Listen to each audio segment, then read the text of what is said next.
Tara at samahan nyo kaming mag-deliver ng isang unit ng portable water purification sa bayan ng Irusin, Sorsogon. So dala-dala namin yung isang unit ng 1,200 gallons per day na capacity ng isang water purification equipment. So nasa daan po kami papunta ng Irusin. So at dito na tayo. Magpa-park lang tayo, and then ibababa na yung magamit, then mag-i-start na tayo ng installation po dito sa ating client. So ayan po.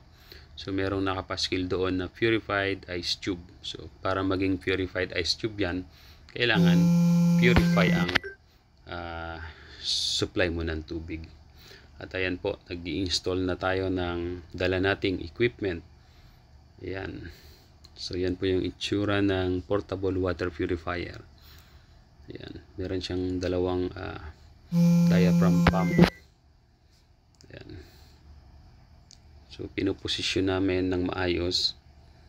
Ayan, para yung space ay ma-maximize natin. So yan po, tinatanggal na yung balot ng bladder tank. So yung bladder tank niya or water storage tank ay 21 gallons. So enough to supply yung ice machine.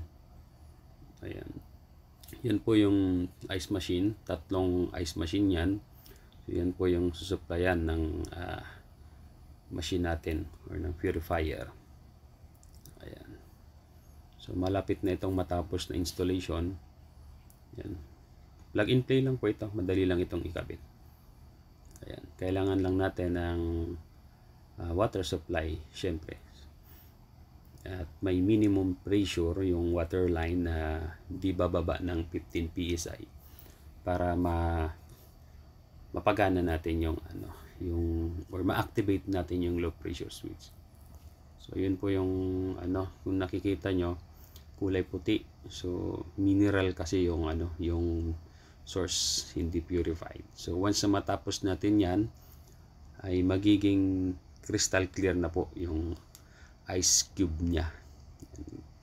Lagay natin yung carbon, lagay natin yung polishing carbon, then ipa-flush po natin yan. So i-flush muna natin para hindi siya makapasok sa reverse osmosis. So tinutulak siya ng dalawang diaphragm pump.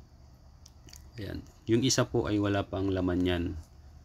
Yan, wala pang laman yan. So yung carbon kasi, yung residue niya, yung powder, ay ipa-flush muna natin para hindi pumasok siya doon sa reverse osmosis membrane. Ayan po.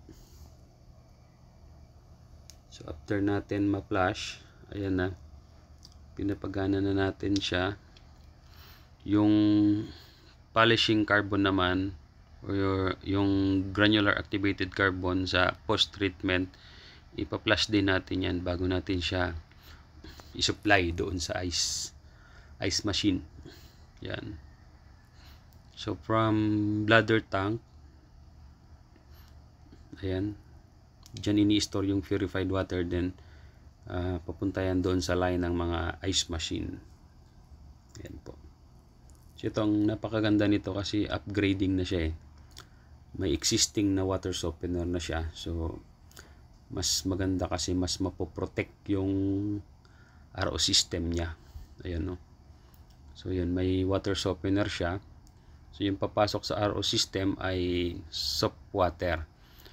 Ayan. Then may polishing filter pa siya. Yung mga existing yan.